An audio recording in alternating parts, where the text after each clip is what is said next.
মৰমৰ ছাত্ৰ ছাত্ৰীসকল তোমালোকলৈ প্ৰীতি আৰু শুভেচ্ছা জনাই আজিৰ পাঠ আৰম্ভ কৰিব লৈছোঁ। আজিৰ পাঠত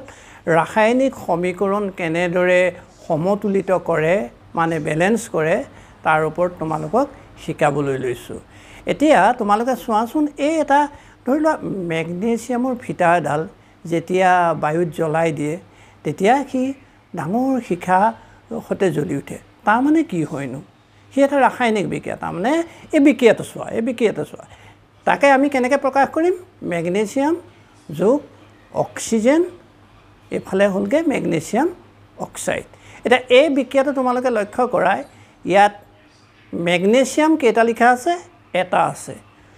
অক্সিজেন কেইটা লিখা আছে? দুটা আছে। আৰু কাৰ চিনৰ ইপক্ষত কিমান আছে? মেগনেছিয়াম অক্সাইড, অৰ্থাৎ মেগনেছিয়াম এটা আছে, অক্সিজেন এটা আছে। কিন্তু এটা কথা সদায় মনত ৰাখিব যে কোনো কাৰণতে পদাৰ্থৰ সৃষ্টি কৰিব নোৱাৰি বা পদাৰ্থ বিনাশ কৰিব নোৱাৰি। সেইকাৰণে বাওঁপক্ষৰ সমান সোঁপক্ষ হৈ থাকিব লাগিব। এতিয়া বাওঁপক্ষত যিমানটা পৰমাণু আছে সোঁপক্ষতো সিমানটাই পৰমাণু থাকিব লাগে। সেইটোৱেই হৈছে ৰাসায়নিক বিক্ৰিয়া সমতুলিত কৰাৰ মূল কাৰণ। এতিয়া এফালে যিখিনি লিখিছোঁ মেগনেছিয়াম যোগ অক্সিজেন, সেইখিনিক কোৱা হৈছে বিক্ৰিয়ক পদাৰ্থ, আৰু সিফালে উৎপন্ন হৈছে কি? মেগনেছিয়াম অক্সাইড, সেইটোক কোৱা হৈছে বিক্ৰিয়াজাত পদাৰ্থ। মানে এইফালে ৰিয়েক্টেণ্ট, সিফালে এইটো প্ৰডাক্ট। আৰু এই যে ৰিয়েক্টেণ্ট এণ্ড প্ৰডাক্ট এই বস্তুকেইটা সমান কৰিবলৈ যাওঁতে আমি চোৱাচোন, এফালে মেগনেছিয়াম এটা দিছোঁ, অক্সিজেন দুটা লিখা আছে, ইফালে আকৌ মেগনেছিয়াম এটা আছে, অক্সিজেনো এটা আছে। তাক সমতুলিত কৰিবলৈ যাওঁতে মেগনেছিয়ামৰ আগফালে 2টো লিখি দিলোঁ, আৰু ইফালে মেগনেছিয়াম অক্সাইডৰ আগফালে 2টো লিখি দিলোঁ। লগে লগে দুয়োটা ছাইড সমান হৈ গ'ল। এতিয়া এই ৰাসায়নিক বিক্ৰিয়া কেনেদৰে সমতুলিত কৰা হয় বা ইয়াত কি কি কৌশল প্ৰয়োগ কৰিব লাগে তাৰ বিষয়ে এই ভিডিঅ'টোত তোমালোকক ক'বলৈ লৈছোঁ। তোমালোকে এই বৰ্ডলৈ চাই যাবা। ৰাসায়নিক বিক্ৰিয়াটো চোৱা, এই শব্দ সমীকৰণটোত লিখা আছে কি? আইৰণ প্লাছ ৱাটাৰ সমান, বা এই কাৰ্চিনৰ ইফালে লিখা হৈছে ফেৰ'ছ' অক্সাইড মানে আইৰণ অক্সাইড প্লাছ হাইড্ৰজেন। এতিয়া এই যে আইৰণ অক্সাইড বুলি লিখা আছে এইখিনি হৈছে ফেৰ'ছ' অক্সাইড বুলি কয়। মই ক'ম এইখিনি হৈছে, এইখিনি কি? এইখিনিক মামুৰ বুলি কয়। হ'ব। এতিয়া কথা হ'ল কি, এই সমান চিনৰ সোঁ ছাইডৰ এই অংশটোক কয়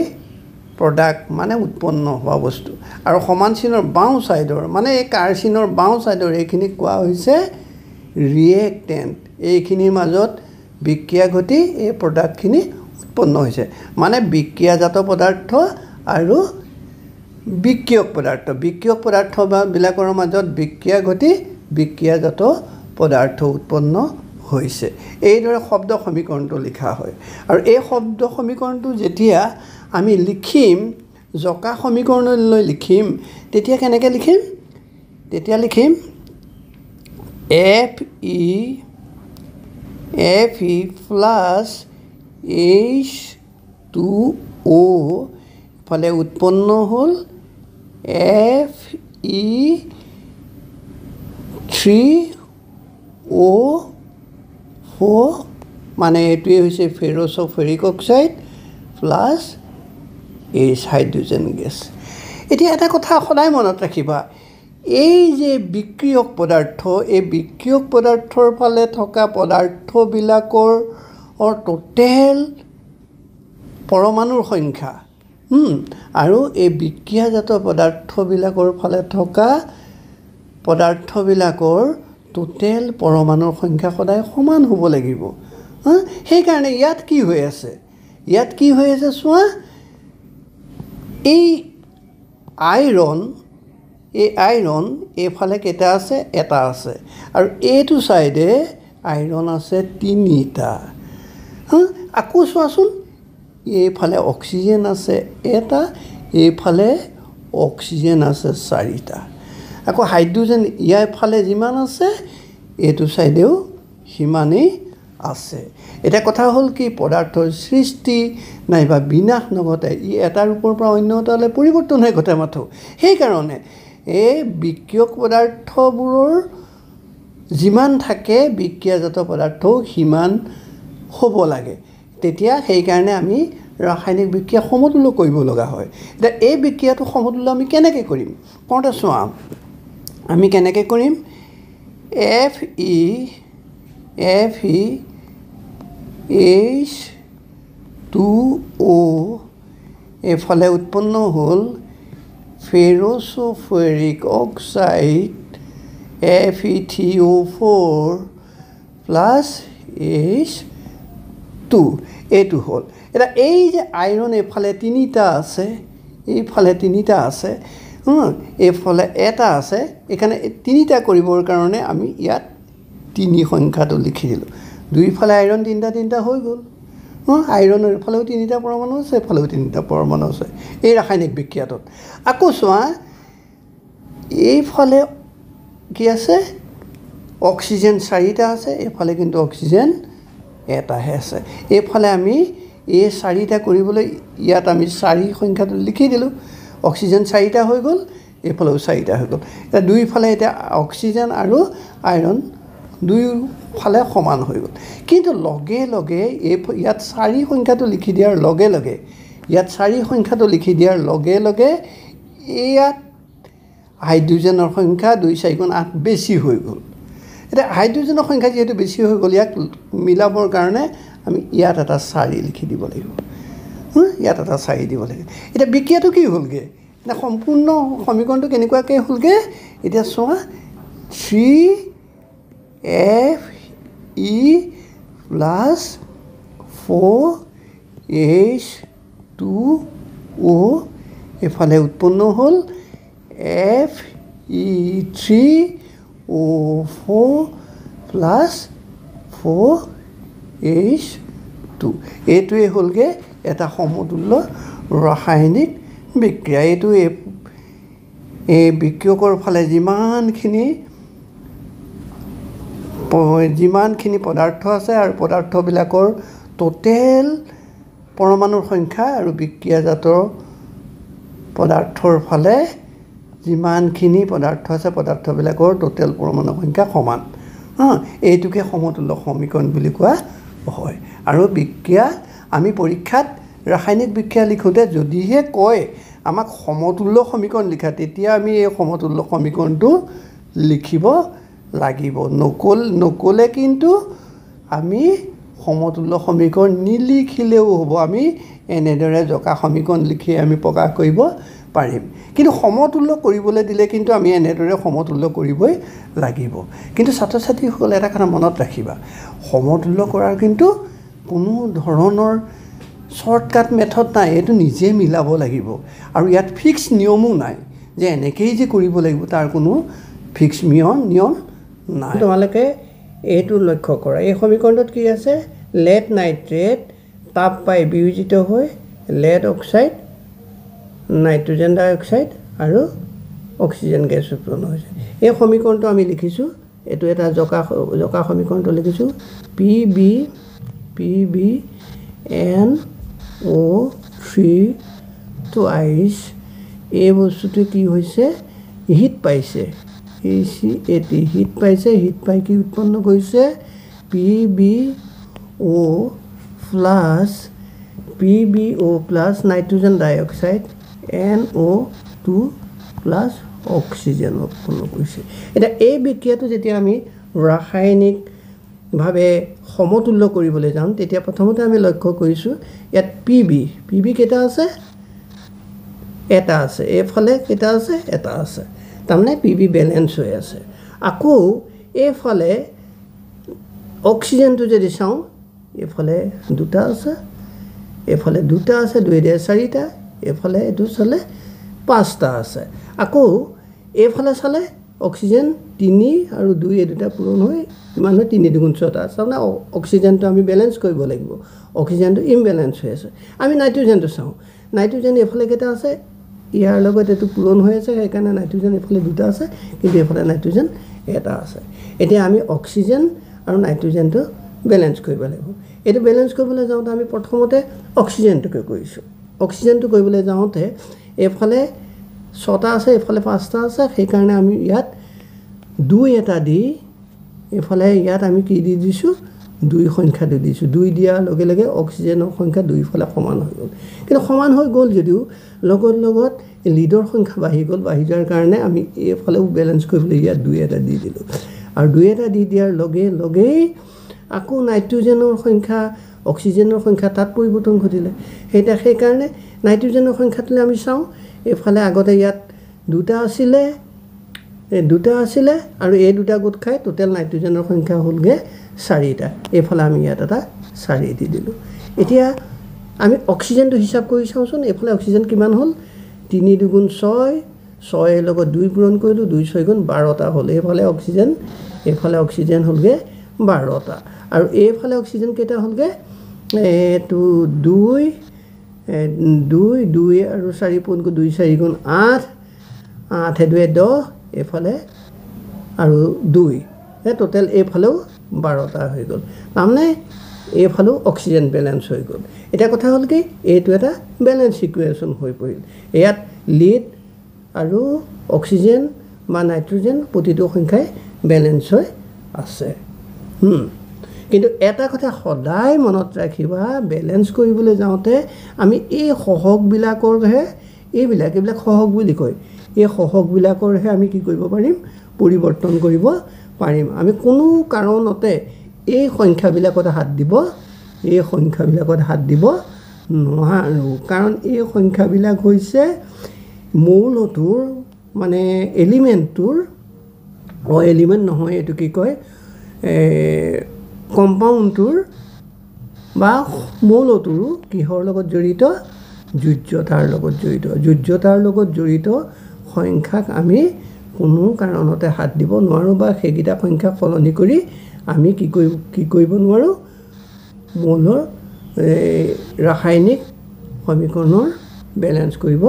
নোৱাৰোঁ এইটো এটা বেলেঞ্চ সমীকৰণ হৈ গ'ল হ'ব এই ৰিয়েকশ্যনটো কি হৈছে বেৰিয়াম ক্লৰাইড এলুমিনিয়াম ছালফেটৰ লগত বিক্ৰিয়া কৰি কি উৎপন্ন কৰিছে বেৰিয়াম ছালফেট আৰু এলুমিনিয়াম ক্লৰাইড এইটো হৈছে শব্দ সমীকৰণ এই সমীকৰণটো আমি প্ৰথমতে লিখি ল'লোঁ লিখোঁতে কি হ'ল BaCl2 barium chloride plus aluminium chloride aluminium sulphate Al2SO4 এইফালে 28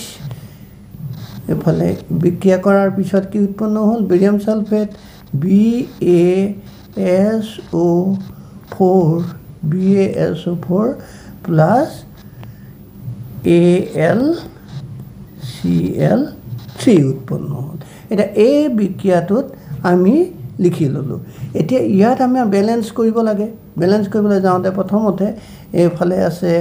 বেৰিয়াম কিমান আছে চালোঁ আমি প্ৰথমতে এইফালে বেৰিয়াম 2টা আছে এটা আছে এইফালেও বেৰিয়াম এটাই আছে বেলেঞ্চ হৈ আছে এইফালে ক্লৰিন 2টা আছে কিন্তু এইফালে ক্লৰিন 3টা আছে ক্লৰিনটো আমি বেলেঞ্চ কৰিব লাগিব এইফালে আকৌ ছালফেট আমি ছালফেট গোটেইটো একেলগে ধৰিছোঁ এতিয়া এই ছালফেটমূলক এইফালে এটা আছে এইফালে ছালফেটমূলক 3টা আছে এতিয়া তাৰপিছত আকৌ এইফালে এলুমিনিয়াম এটা আছে এইফালে এলুমিনিয়াম 2টা আছে এতিয়া আমি বিক্ৰিয়াটো কি কৰিব লাগে বেলেঞ্চ কৰিব লাগে আমি এলুমিনিয়ামৰ পৰা আৰম্ভ কৰিলোঁ এতিয়া এইফালে এলুমিনিয়াম 2টা আছে সেইকাৰণে ইয়াত এলুমিনিয়ামৰ আগত আমি 2টো লিখি দিলোঁ এলুমিনিয়াম বেলেঞ্চ হৈ গ'ল আৰু এলুমিনিয়ামৰ আগত 2টো দি দিয়াৰ লগে লগেই কি হৈ গ'ল ক্লৰিনৰ সংখ্যা 2 × 3 = 6 ক্লৰিনৰ সংখ্যা 6 হৈ গ'ল আৰু সেইটো মিলাবৰ কাৰণে ক্লৰিনৰ আগত আমি ইয়াত 3টো লিখি দিলোঁ 3টো লিখিলে 3 × 2 = 6 ক্লৰিনৰ সংখ্যা বাঢ়ি গৈ ক্লৰিনো বেলেঞ্চ হৈ গ'ল আৰু লগে লগে আমি কি কৰিলোঁ বেৰিয়ামৰ সংখ্যা এইফালে বাঢ়ি গ'ল বেৰিয়ামৰ সংখ্যা মিলাবৰ কাৰণে আকৌ ইয়াত আমি এটা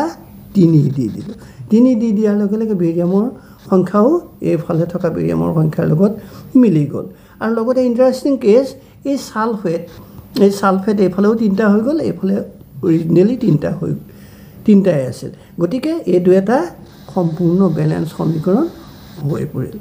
এনেদৰে আমি ৰাসায়নিক সমীকৰণ বেলেঞ্চ কৰিব পাৰোঁ আৰু সদায় বেলেঞ্চ কৰোঁতে সদায় মনত ৰাখিবা এইটো নিজা কৌশল যিমানে প্ৰেক্টিছ কৰিবা যিমানে বিভিন্ন ৰিয়েকশ্যন বেলেঞ্চ কৰিবলৈ যত্ন কৰিবা সিমানে সহজে পাৰিবা ইয়াৰ কোনো ফিক্স ৰুল নাই বিক্ৰিয়াটোত কি হৈছে এলুমিনিয়াম অক্সাইডে হাইড্ৰক্লৰিক এচিডৰ লগত বিক্ৰিয়া কৰি এলুমিনিয়াম ক্লৰাইড আৰু পানী উৎপন্ন কৰিছে এতিয়া এই বিক্ৰিয়াটোত কি হৈছে আমি এই বিক্ৰিয়াটো লিখি লৈছোঁ প্ৰথমতে AlO3 এলুমিনিয়ামৰ যোজ্যতা ইয়াত লিখিলোঁ 3 অক্সিজেন যোজ্যতা ইয়াত লিখিলোঁ aluminium oxide plus hydrochloric acid HCl hydrochloric acid উৎপন্ন হ'ল কি aluminium chloride AlCl3 plus H2O এতিয়া এই বিক্ৰিয়াটো আমি লক্ষ্য কৰোঁ এই বিক্ৰিয়াটোত কি হৈ আছে এইফালে এলুমিনিয়াম এটা আছে এইফালে দুটা আছে অক্সিজেন যদি চাওঁ এইফালে এটা আছে এইফালে তিনিটা আছে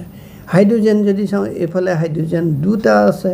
এইফালে হাইড্ৰোজেন এটা আছে ক্লোৰিন যদি চাওঁ এইফালে তিনিটা আছে এইফালে এটা আছে তাৰমানে ইয়াৰ প্ৰতিটো অংশই আমি বেলেঞ্চ কৰিব লাগিব আৰু প্ৰতিটো বেলেঞ্চ কৰিবলৈ যাওঁতে ভয় খাব নালাগে আমি এফালৰ পৰা এটা ছিষ্টেমত কৰি গ'লেই হ'ল এতিয়া আমি প্ৰথমতে এলুমিনিয়ামকে হাত দিলোঁ এলুমিনিয়াম এইফালে এলুমিনিয়াম যিহেতু দুটা আছে এইফালে দুটা কৰিবৰ কাৰণে মই ইয়াত 2টো লিখি দিলোঁ এলুমিনিয়াম 2 কৰিলোঁ এলুমিনিয়াম দুটা কৰি দিয়াৰ লগে লগে কি হ'ল 2 3 গুণ 6 ক্লোৰিন 6 হৈ গ'ল ক্লোৰিনৰ সংখ্যা 6টা হৈ গ'ল সেই 6টো মিলাবৰ কাৰণে আমি ইয়াত এটা 6 লিখি দিলোঁ ক্লোৰিনত এটা 6 লিখি দিলোঁ ক্লোৰিন 6টা হৈ গ'ল আৰু ক্লোৰিন 6টা হৈ গ'ল কাৰণে হাইড্ৰোজেন এইটো 6টা হৈ গ'ল আৰু সেইটো মিলাবৰ কাৰণে ইয়াত আকৌ মই 3 এটা দিলোঁ তেতিয়াহে 3 2 6 হাইড্ৰোজেন হৈ যাব হাইড্ৰোজেন হৈ গ'ল এতিয়া আমি চাওঁচোন অক্সিজেন কেনেবাকৈ মিলি গৈছে নেকি এইফালে অক্সিজেন 3টা এইফালে অক্সিজেন 3টা এয়া চোৱা অক্সিজেনো মিলি গ'ল আল্টিমেটলি গোটেই ৰাসায়নিক বিক্ৰিয়াটো এটা সমতুল্য হৈ গ'ল কিন্তু প্ৰথমতে আৰম্ভ কৰোঁতে বিক্ৰিয়াটো বহুত টান হ'ব যেন লাগিছিল এইটো নহয় মানে সদায় ৰাসায়নিক বিক্ৰিয়াবিলাক প্ৰেক্টিছ কৰি থাকিলে বৰ সহজতে বেলেঞ্চ কৰিব পাৰি এইটো কিন্তু practice makes a man perfect সদায় মনত ৰাখিবা যদি তুমি প্ৰেক্টিছ কৰা তেতিয়াহে এই ৰাসায়নিক বিক্ৰিয়াবিলাক সহজে বেলেঞ্চ কৰিবলৈ সহজ পাবা হ'ব আৰু ছাত্ৰ ছাত্ৰীসকল তোমালোকক মই ইতিমধ্যে ৰাসায়নিক সমীকৰণ কেনেদৰে সমতুলিত কৰে তাৰ ওপৰত ক'লোঁ তোমালোকে প্ৰেক্টিছ কৰিবা যিমানে প্ৰেক্টিছ কৰা সিমানে অতি সোনকালে ৰাসায়নিক সমীকৰণবিলাক তোমালোকে সমতুলিত কৰিব পাৰিবা এইখিনি এটা কথা আছে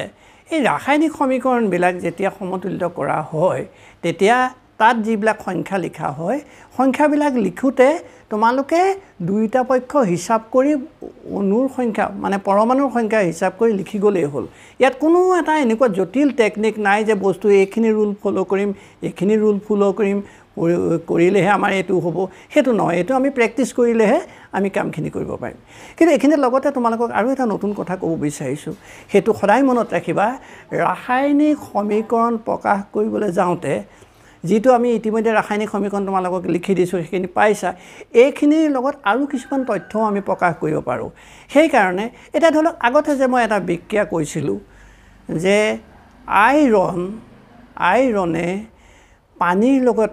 বিক্ৰিয়া কৰি ফেৰ'ছ'ফেৰিক অক্সাইড আৰু হাইড্ৰোজেন গেছ উৎপন্ন কৰে সেই বিক্ৰিয়াটো যে মই আগতে কৈছিলোঁ সেই বিক্ৰিয়াত আমি এটা বস্তু লিখিব পাৰোঁ যে আইৰণ কেনেকুৱা ষ্টেজত আছে এছ বুলি লিখিছোঁ মানে চলিড এছ মানে হৈছে চলিড ষ্টেজ মানে গোটা অৱস্থা আৰু তাৰপিছত কিহৰ লগত বিক্ৰিয়া কৰিছে পানী কেনেকুৱা আছে পানী হৈছে গেছীয় অৱস্থা পানীত কি লিখা হৈছে গেছ জি বুলি লিখা হৈছে মানে পানী গেছীয় অৱস্থা তাৰপিছত সি বিক্ৰিয়া ঘটি কি উৎপন্ন কৰিছে ফেৰ'ছ'ফেৰিক অক্সাইড Fe3O4 এইটো মনত ৰাখিবা এইটো হৈছে মামৰ পৰীক্ষাত তোমালোকৰ মামৰৰ সংকেত লিখিবলৈ আহে এইটোই Fe3O4 এইটো হৈছে মামৰ এইটো কেনেকুৱা অৱস্থাত পাইছোঁ এছ অৰ্থাৎ আমি গোটা অৱস্থাত পাইছোঁ তাৰপিছত আৰু কি পাইছোঁ হাইড্ৰোজেন